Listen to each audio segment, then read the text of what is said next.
आप सब। स्वागत करता हूं आप सभी का आपके अपने इस YouTube चैनल पे। स्टार्ट कर रहे हैं आज हम लोग एंटी एपिलेप्टिक्स के साथ। आपकी शुरुआत होगी आज एंटी एपिलेप्टिक्स से। आज के लेक्चर में स्टार्ट कर रहे हैं हम लोग क्लासिफिकेशन, ट्रीटमेंट, एपिलेप्सी के बारे में बहुत अच्छे से मैंने बताया। क्लासिफिकेशन, टाइप्स, इंट्रोडक्शन सब कुछ मैंने बहुत अच्छे से आपको क्लियर कर दिया होगा। आई होप कि अब हम लोग चलते हैं ट्रीटमेंट पढ़ने पर। तो सबसे पहले क्लासिफिकेशन हम लोग देखने वाले हैं। पहली कैटेगरी यहाँ पे हेड एंड टॉइन से गाइस, इसमें ड्रग आ रही है पहली फेनिटोइन एंड फोस्फेनिटोइन। ठीक है, हेड एंड टॉइन यानी टॉइन से जितनी भी ड्रग्स होती है जैसे फेनिटोइन एंड फोस्फेनिटोइन, बहुत सिंपल है याद करना। दूसरा है इम्यूनोस्टिल्बिन, जिसमें है बीन वाली ड्रग, पाइन वाली ड्रग्स जैसे लाइक कार्बामेज़ोपिन और स्कैरबेज़िपिन और फेनिलट्राइज़िन। थर्ड जो हमारी कैटेगरी है उसमें है लैमोट्रोजिन। अब आपने प्रीवियस क्लास में इसका नाम तो सुन लिया होगा ना। अब क्लासिफिकेशन के अकॉर्डिंग हम लोग बस पढ़ रहे हैं इसको। चौथे में है एलिफैटिक कार्बोक्सिलिक एसिड, जिसमें वेल्पोरेट या वेल्पोरिक एसिड भी कहते हैं इसको, ये आती हैं। और आता है डेवलप्रोवेक्स। ठीक है, फिर पांचवा है बारबिचुरेट। बारबिचुरेट आप जान ही रहे हो क्यों, क्योंकि यार वही तो रिलैक्स करता है हमारे सीनियर्स के डिप्रेशन का, वही तो कॉज करता है। तो डिप्रेशन बीमारी नहीं, ठीक है, सो सीनियर्स को थोड़ा सा शांत कर देता है। बारबिचुरेट में फिनोबार्बिटोन एंड बेंटोबार्बिटोन आएंगे। बेंजोडाइजापिन में डायजेपाम, क्लोरेजेपाम, क्लोबेजापाम और ठीक है, ये सारी ड्रग्स हैं आपके सामने लिखी हुई हैं। सातवां है साइक्लिक गाबा एनालॉग्स यानी गाबापेंटिन और पैगागैबलिन। ये देखो जितना भी है ना इसमें गाबा आएगा तो आप नाम से आपको क्लियर हो जाएगा कि हाँ यार इसमें गाबा आ रहा है तो गाबापेंटिन गाबा एनालॉग होगा। सातवां है सेक्सिनामाइड, इसमें एक ही ड्रग है एथोक्सेक्सिमाइड। ठीक है, और न्यू ड्रग्स में कुछ नई ड्रग्स आई हैं उनका भी देख लेते हैं, जिसमें है लेविट्रासिटम, टोपिरामाइड, जोइंसामाइड, लोकनामाइड, वैग्राबेट्रिन और टाइगाबीन, है ना। सो ये सारे ड्रग्स आपको बहुत ही आसानी है। देखो इसका क्लासिफिकेशन बहुत आसान है तो याद करना।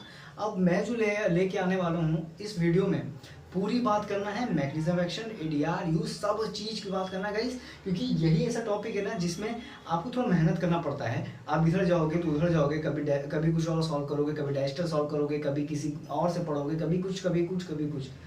तो जैसे चैनल का फॉर्मेट था कि एक ही जगह से सब कुछ देने का, वही मैं कंटिन्यू करते हुए इसको मैं प्रोवाइड कराऊंगा आपको। सो बेसिकली जो ये ड्रग है ना उनके मैकेनिज्म एक्शन को मैं एक समरी में लेके आया हूँ। पहले हम उसको समरी देखते हैं, पहले हम अपने दिमाग में एक कॉन्सेप्ट क्लियर करते हैं कि इस ड्रग का मैकेनिज्म एक्शन क्या होगा, यानी कैसे हम एपिलेप्सी को कम कर सकते हैं। मैंने आपको बताया था कि ट्रीटमेंट प्रिवेंशन पूरा तरह से क्योर तो नहीं हो सकता एपिलेप्सी के केस में, पर हाँ आप सीजर्स को कम कर सकते हो। तो वही मैकेनिज्म ऑफ एक्शन मैंने दो कैटेगरी में बांटा है, एक जनरलाइज्ड और एक है आपका मॉलिक्यूलर। जनरलाइज्ड एक तरीके से आपको एक आइडिया देगा, और मॉलिक्यूलर यानी जो ड्रग आप यूज करने वाले हो एपिलेप्सी के केस में। जनरलाइज का मतलब है सीनियर्स को किस क्या क्या कर रहे हैं जिससे वो थोड़ा सा डिप्रेस होगा, और मॉलिक्यूलर में कौन कौन सी ड्रग वो काम कर रही हैं, है ना। सो तो दोनों अलग अलग नहीं है, बस एक आपका थोड़ा सा कॉन्सेप्ट बताता है और दूसरा आपका उसी पे एक्शन वाला ड्रग बताता है ना, सिंपल सी बात है। तो जनरलाइज में सबसे पहला है एक्साइटेशन ऑफ अ गाबा। बताओ भाई, सीधी सी बात है, गाबा इनहिबिटरी है या एक्साइटेशन वाला है, यानी एक्साइटरी है या इनहिबिटरी है, बता सकते हो? जी हाँ, गाबा पे तो बहुत अच्छे से बात हो चुकी है। तो गाबा हमारा इनहिबिटरी नेचर है, तो हम चाहेंगे ना कि यार इनहिबिटरी एक्शन ज़्यादा है, इनहिबिटरी न्यूरोट्रांसमीटर ज़्यादा निकले, ताकि हमारा सीनस थोड़ा सा हाइपरपोलराइज्ड हो और थोड़ा सा वो शांत हो जाए। तो एक्साइटेशन ऑफ अ गाबा हम लोग करेंगे। दूसरा है हाइपरपोलराइजेशन, आपको इसका मतलब बताने की जरूरत नहीं है, जो अभी मैंने बताया वही है। तीसरा आता है डिक्रीज डिस्चार्ज रेट। सिंपल सी बात है यार, सोडियम जैसे ही हमारे इन्फ्लक्स में होगा वैसे ही एक्सेप्टेशन जनरेट होगा, वैसे ही हमारे इंपल्सेस ओवर जनरेट होंगी और हमें एपिलेप्सी यानी सीरियस वाली चीजें होंगी। तो डिक्रीज डिस्चार्ज रेट का मतलब क्या है? सोडियम से एक और लगा रहता है यार, बैठा रहता है उसका भाई जो है कैल्शियम। अब अगर हम कैल्शियम को भी ब्लॉक करें, क्योंकि कैल्शियम ब्लॉक करना क्यों इंपॉर्टेंट है, क्योंकि कैल्शियम के इन्फ्लक्स से ही तो आपका कॉन्ट्रेक्शन होता है ना, कॉन्ट्रैक्शन कैल्शियम की वजह से होता है। तो कैल्शियम को ही अगर ब्लॉक कर दिया जाए तो डिस्चार्ज रेट कम हो जाएगा, यही तो कहना चाह रहे हैं। अब आ जाते हैं मॉलिक्यूलर पे। मॉलिक्यूलर में वोल्टेज गेटेड सोडियम चैनल है। ठीक है, वोल्टेज गेटेड सोडियम चैनल का मतलब क्या होगा गाइस, कि अभी मैंने बताया सोडियम चैनल और कैल्शियम दोनों हैं, तो सोडियम को ब्लॉक करने वाली ड्रग ये है आपके पास पीसीवी। आप उसको प्राइवेट कुछ भी ट्रिक बना के लिख लेना। पीसीवी में ना मतलब पी मतलब हो गया फेनिटोइन गाइस, क्या हो गया फेनिटोइन। सी मतलब हो गया कार्बामेज़ोपिन, ठीक है। ठीक है। वी से हो गया वैल्प्रोइट या वैल्प्रोइक एसिड, आप कुछ भी लिख सकते हो, वैल्प्रोइट या वैल्प्रोइट लिखो, बस एसिड मत लिखो, तो वैल्प्रोइक एसिड या वैल्प्रोइट। ठीक है। अब आ जाते हैं जो गाबा की एनहांसमेंट को बढ़ाते हैं, जैसे हम लोग यहाँ पे समझे। तो गाबा की एनहांसमेंट को क्यों बढ़ाना है? Because GABA has a inhibitory nature.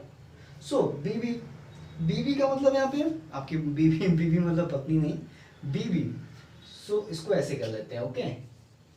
अब एक बी से कोई ड्रग थी बारबीचुरेट की गाइस, और एक थी बेंजोडाइजापीन। जी हाँ, एक है हमारी बारबी और एक है हमारी बेंजोडाइजापीन। अब इसको याद कर सकते हो यार कि बीबी, बीबी सबकी बहुत ही, बारबी मतलब जब होता है ना वो डॉल से खेलती है, लड़की है ना बारबी, ठीक है। तो कुछ भी ट्रिक बना लेना यार, यहाँ पे मैं उठपटांग कुछ भी बोल दे रहा हूँ, लेकिन आप कोई भी एक ऐसी ट्रिक बनाना जो आपको रिमाइंड रहे, हमेशा रिकॉल कर सको उस चीज़ को। तो बारबीचुरेट एंड बेंजोडाइजापीन की जो ड्रग आती हैं वो गाबा की एनहांसमेंट के लिए होती हैं। अब क्यों होती हैं, आप रिसेप्टर वाला खोलना और आपको सारा क्लियर हो जाएगा। अब आई inhibition of a T type calcium channel, चलो उसको देख लेते हैं। भाई अभी मैंने बताया कैल्शियम चैनल भी है, उसको भी ब्लॉक करना है, बिकॉज वही तो रिस्पॉन्सिबल है कॉन्ट्रैक्शन के लिए, तो उसको भी ब्लॉक कर देंगे तो हमारा काम हो जाएगा। इसमें पहले रखे ई, ई यानी इथोक्सासिमाइड, सिंपल सी बात है, इथोक्सासिमाइड कौन सी कैटेगरी की है? सक्सिनामाइड, बस एक ही तो है यार। जी, जी से यानी गाबापेंटिन, गाबापेंटिन। वी से यानी वैल्प्रोइक एसिड, यानी वैल्प्रोइक एसिड, फिर से लिख दूं मैं, वैल्प्रोइक एसिड। और वी से तो कुछ दिख नहीं रहा है यहाँ पे, वैगाबैट्रिन दिख रहा है, वैगाबैट्रिन नहीं है, वैल्प्रोइक एसिड। अब आ जाते हैं जो ग्लूटामेट के एक्साइटेशन को कम कर रही है, इस कैटेगरी को समझो गाइस। अब मैंने जैसे मैं आपको हिंट देने वाला हूँ, अब आप खुद सोचो क्यों हम यहाँ पे ये वाला कैटेगरी लिखे हैं गाइस, खुद से सोचना। पहले मैं हिंट देने वाला आप काम करता हूँ आपको।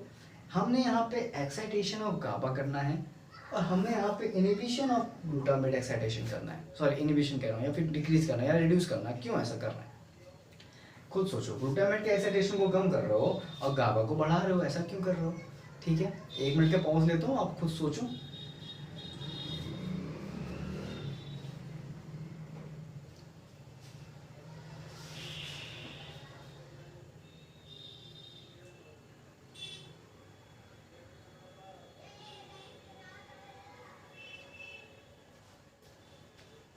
सो गाइस, होप करता हूँ कि आंसर आपको मिल गया होगा।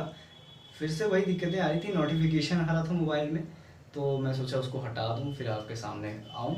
सो हाँ, ग्लूटामेट एक्साइटेशन क्यों कर रहे थे, आपको जवाब मिल गया होगा, मैं आपको बता देता हूँ। ग्लूटामेट एक्साइटेशन इसलिए करते हैं क्योंकि ग्लूटामेट जो है हमारा एक्साइटिंग नेचर होता है, एक्साइटिंग न्यूरोट्रांसमीटर होता है, उसके वजह से इम्पल्स का ओवर एक्शन हो जाएगा, या फिर आप कह सको इम्पल्स अब नॉर्मल हो जाएंगी, तो इसलिए हमको वहाँ पे कम करना होता है, because glutamate has a exciting nature. ठीक है, तो ग्लूटामेट को आप कम करो, कैसे कर सकते हो? फेल्बामेट दे दो, या आपका कौन सी ड्रग दे दो, गाबापेंटिन दे दो। अब गाइस बताओ, मैग्नीशियम एक्शन डिटेल करके पढ़ाने जरूरत है? रियली बताओ, है बहुत ही ऐसे तरीके से कोई नहीं बताया होगा, लेकिन शायद ऐसे तरीके से कोई बताया भी हो तो एक और तरीका ले आऊँगा जो तो कोई नहीं बता सकेगा। तो सारी चीज़ें यहाँ पे क्लियर हो जाएंगी हम लोग की इस तरह से। थोड़ी सी मेहनत पड़ेगी मेरे को, लेकिन आपके लिए कुछ भी, और जिस तरह से मैंने बताया है इस तरह से आपका मैग्नीशियम एक्शन क्लियर हो गया होगा, आपका कॉन्सेप्ट क्लियर होगा कि बेसिकली एपिलेप्सी में होता क्या है और कैसे इसको ट्रीट करने का सहारा है ना। सो अगर मैं आपसे कहूँ एक जुगाड़ आप देख सकते हो, यहाँ पे इंडिया जुगाड़ भी चलता है, तो जुगाड़ देखो।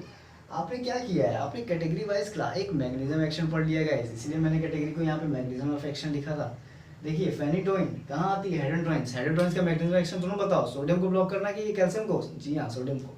इस तरह से जो कैटेगरी है, जैसे फॉर एग्जाम्पल गाबा की एनहांसमेंट कौन कौन करता है, इसमें से बताओ कौन कौन गाबा की एनहांसमेंट करता है? भाई सीधी सी बात है, बारबीट्यूरेट पकड़ो, बेंजोडाइजापीन, आंसर आपके सामने है ना। So this is very simple, is it ना, बहुत सिंपल है ये।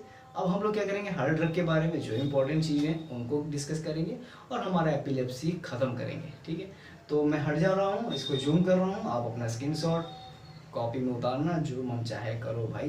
ठीक है,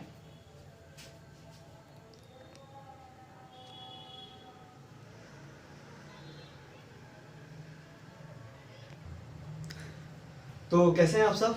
उसी वीडियो में उसी चीज़ में स्टार्ट कर रहे हैं, तो बार बार कैसे हाल चाल लेने का कोई वो नहीं है। ठीक है, तो स्टार्ट करते हैं हम लोग अपने ड्रग्स के साथ। सो बारबिटूरेट हमारा पहला ड्रग है गाइस। बारबिटूरेट का मतलब क्या है, आपने इसका एक मोड्स क्लासिफिकेशन और इसका जो भी चीज़ें थी मैंने आपको बता दी थी एक समरी वाइज। चलो मैं कुछ और डिटेल लेके आया हूँ, कुछ और पॉइंट्स लेके आया हूँ, ठीक है। उसकी बात कर लेते हैं, मैकेनिज्म ऑफ एक्शन की बात कर लेते हैं गाइस। गाबा की फैसिलिटेशन के लिए आपको ये बात पहले से ही पता है कि बारबिटूरेट और बेंजोडाइजेपिन दोनों का एक्शन यही होता है, गाबा को वो एक्ट करते हैं, गाबा की एनहांसमेंट को बढ़ाते हैं। अच्छा, एक ड्रग थी फिनोबार्बिटोन। फिनोबार्बिटोन कहाँ से आया ये देखो, एक ड्रग होती है पिरिमिडोन जो एक प्रो ड्रग है गाइस। पिरिमिडोन जब लिवर में जाती है तो कन्वर्ट होती है फिनोबार्बिटोन में या फिर फेनिल एथिल मैनोनोमाइड में, इसको PEMA कहते हैं, ठीक है। तो ये पॉइंट इंपॉर्टेंट है, इसको याद रखना। अगर पूछा जाए फिनोबार्बिटोन का प्रो ड्रग क्या है तो क्या आंसर आना चाहिए, पिरिमिडोन, ठीक है, सिंपल है।